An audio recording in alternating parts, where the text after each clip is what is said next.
Railway का अलग ही budget पेश किया जाना चाहिए। ऐसा नहीं होने से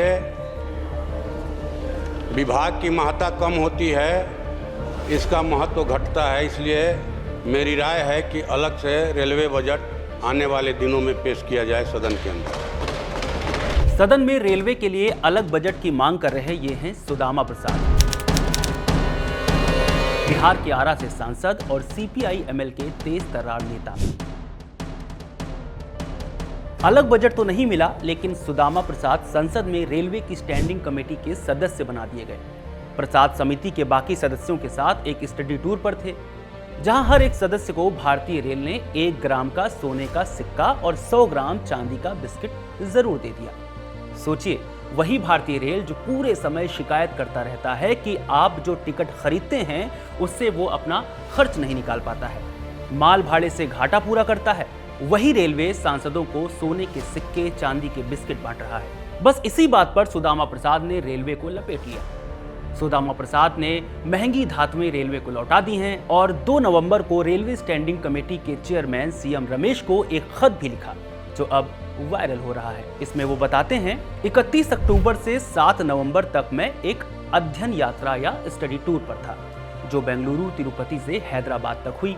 1 नवंबर की देर रात रिट्स और रेल विकास निगम लिमिटेड के लोग मेरे कमरे में आए और मुझे 2 बैग में कुछ यादगार चीजें दी।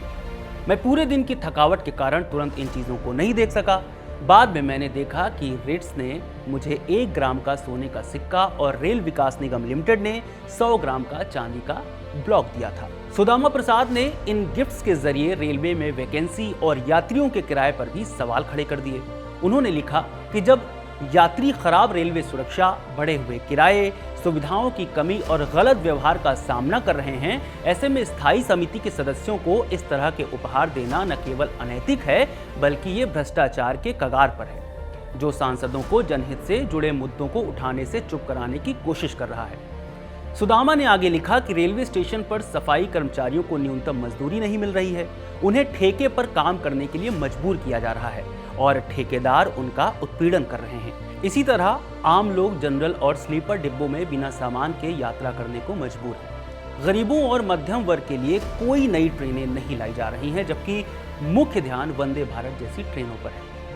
आरा से सांसद सुदामा प्रसाद ने अपने लेटर में जो एक दिलचस्प बात लिखी, वो ये कि अगर वो सोने का सिक्का और चांदी लौटा रहे हैं तो यहीं तक सीमित नहीं रहना चाहिए, बल्कि रेलवे समिति की बैठकों या आधिकारिक बैठकों के लिए भी ज्यादा महंगे नहीं, बल्कि साधारण घरों की व्यवस्था की जाए। प्रसाद ने यह भी कहा कि सांसदों को भेंट स्वरूप शॉल, पेंटिंग और गुलदस्ता देने की परंपरा रही है, लेकिन सोना चांदी देना कहां तक जायज है।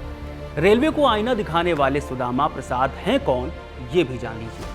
63 साल के सुदामा प्रसाद बिहार के भोजपुर में एक छोटी सी दुकान मिठाई की चलाते थे, पवना गांव। मगर समाज में किसी काम के लिए अगवानी करने की उनकी आदत ने उन्हें नेता बना दिया। इतना बड़ा नेता कि उन्होंने साल 2024 लोकसभा चुनाव में इतिहास रच दिया। सुदामा प्रसाद पिछले 35 सालों में CPI-ML लिबरेशन के पहले सांसद चुने गए।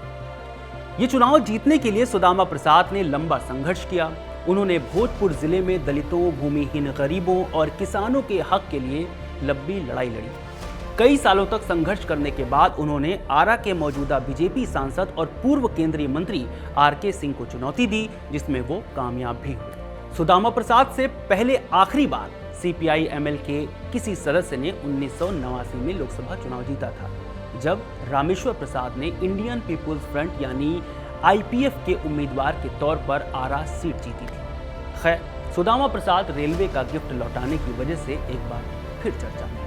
अगर आपको ये जानकारी पसंद आई हो तो इस खबर को लाइक करें और खबर गांव को सब्सक्राइब जरूर करें। शुक्रिया।